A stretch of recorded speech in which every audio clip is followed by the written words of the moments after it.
आप सभी को पता है कि आम आदमी पार्टी इंडिया अलायंस में है। इंडिया अलायंस में रहते हुए हम 5 स्टेट्स पे चुनाव लड़ रहे हैं। आम आदमी पार्टी के कैंडिडेट्स उतारेंगे। इसमें टोटल 23 कैंडिडेट्स होंगे आम आदमी पार्टी के, जिनमें से 5 कैंडिडेट ऑलरेडी हम पहले अनाउंस कर चुके हैं। आज हम 5 और कैंडिडेट्स के नाम अनाउंस कर रहे हैं। इसमें मोस्टली दिल्ली से है और एक हरियाणा से है। दिल्ली से नई दिल्ली विधानसभा से श्री सोमनाथ भारती जी कैंडिडेट होंगे।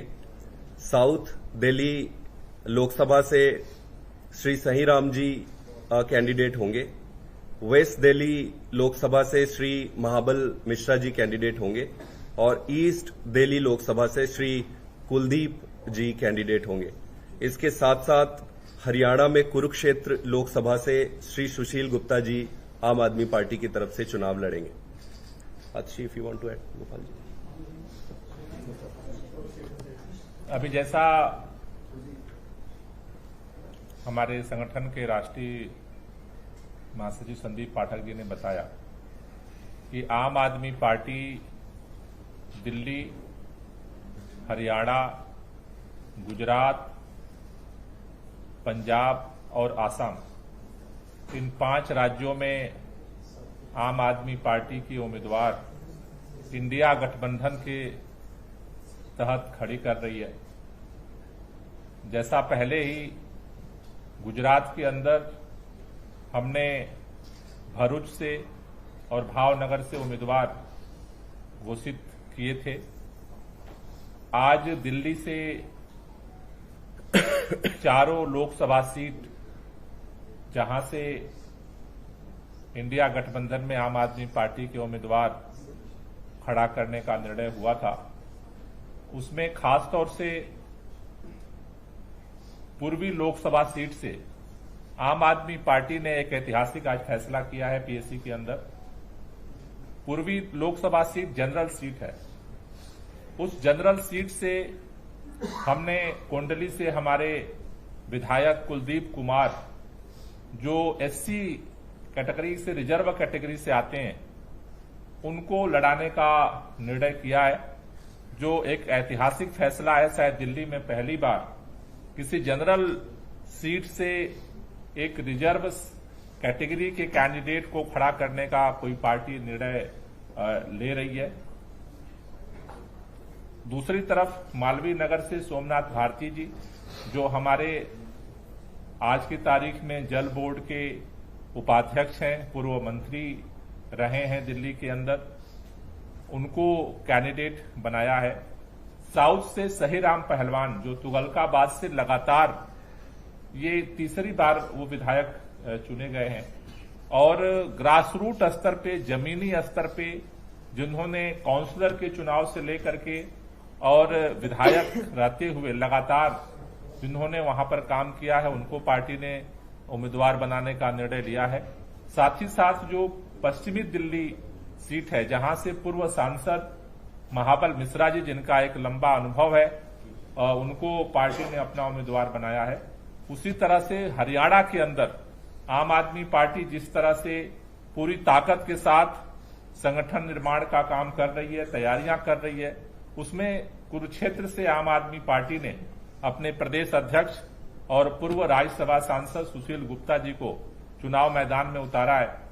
इन कैंडिडेट्स के उतारने का जो पर्पज है कि कैसे जो आम आदमी पार्टी के हिस्से में सीट आई है, सारे कैलकुलेशन के बाद, सारे स्टडी के बाद यह निर्णय लिया गया कि उन सीटों को जीतना है।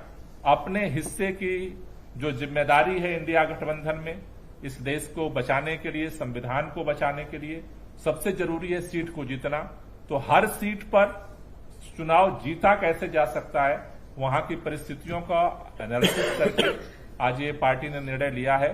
और पहले जो 5 कैंडिडेट हुए थे, अब 10 कैंडिडेट हमारे घोषित हो चुके हैं। आसाम के अंदर हमारे कैंडिडेट पहले ही पिछली हमने घोषित किया था और आगे पंजाब में ही जल्दी घोषित करेंगे।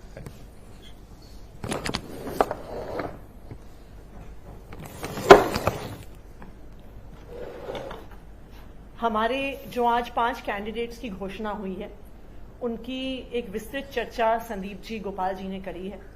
लेकिन जो हमारे ईस्ट दिल्ली के कैंडिडेट हैं कुलदीप कुमार मोनू जी, मैं उनके बारे में कहना चाहूंगी कि ये आम आदमी पार्टी ही देश की इकलौती पार्टी है जो कास्ट बेस्ड पॉलिटिक्स को आज खत्म करने का प्रयास कर रही है।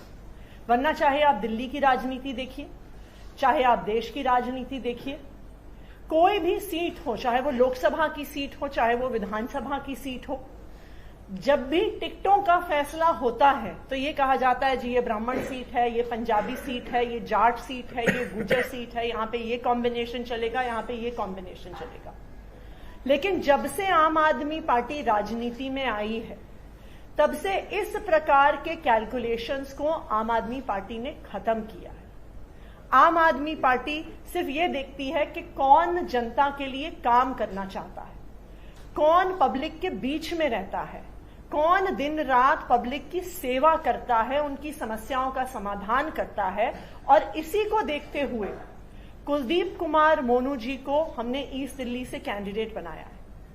कुलदीप जो कुछ साल पहले तक आम आदमी पार्टी के एक आम कार्यकर्ता थे, उन्होंने 2017 में पहली बार पार्षद का चुनाव लड़ा, वो पार्षद का चुनाव जीते, कल्याणपुरी सीट से पार्षद बने। उसके बाद कोंडली विधानसभा से उनको 2020 में टिकट मिला।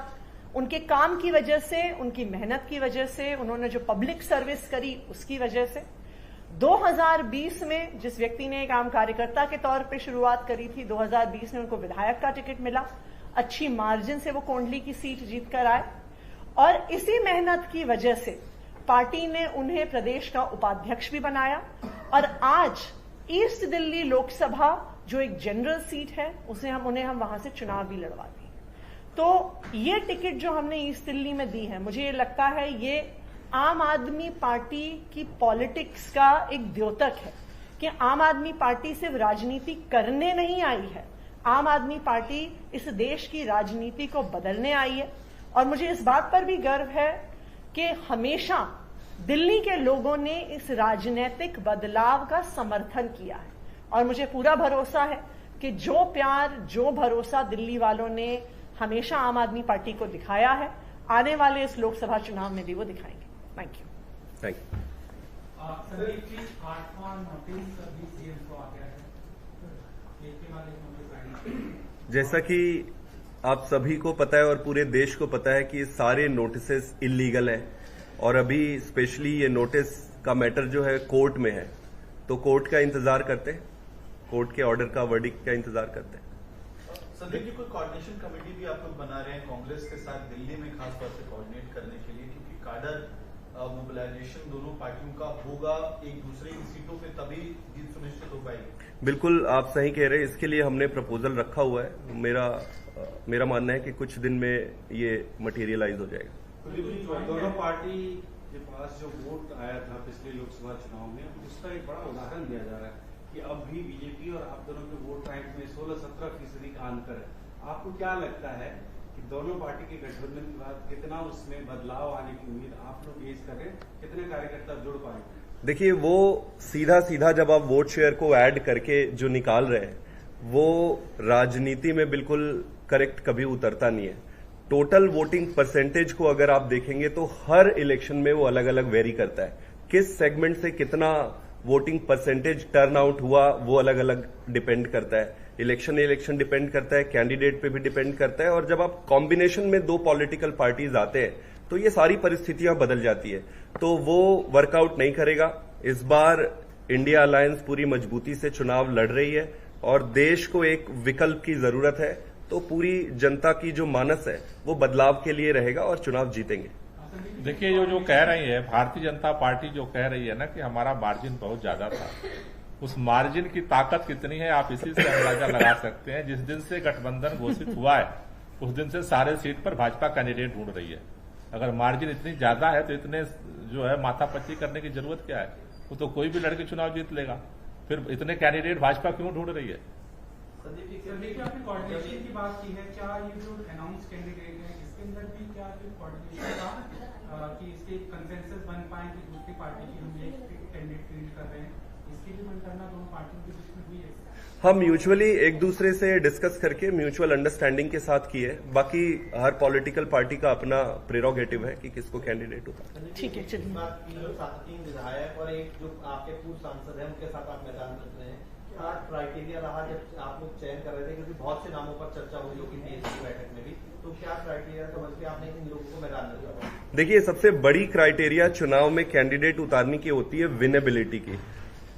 पब्लिक में, जनता में, ये पब्लिक लाइफ में है। पब्लिक लाइफ में इनका इमेज आप देखेंगे इनके विधानसभा में, जैसे कुलदीप जी के बारे में हमने बताया, सोमनाथ जी के बारे में बताया, आप हमारे सही राम जी के बारे में आप देखेंगे तो इनकी पब्लिक में काफी अच्छी इमेज है। इन्होंने बहुत अच्छा काम किया है। तो प्राइमरी क्राइटेरिया विनेबिलिटी है और पब्लिक में इन सब के बीच में काफी अच्छी इमेज है। इनफैक्ट अगर आप इन चारों कैंडिडेट्स के अपने अपने एरिया में जाइए, 3 उसमें से विधायक हैं, एक सांसद भी रहे हैं, तो इन चारों के बारे में लोग आपको कहेंगे कि ये ऐसे लोग हैं जो पब्लिक के लिए 24 घंटे अवेलेबल है। और मुझे लगता है कि ये सबसे बड़ी बात है। ये भी दिखाता है कि बीजेपी का क्या है, बीजेपी का सांसद न कहीं दिखता है न कुछ करता है।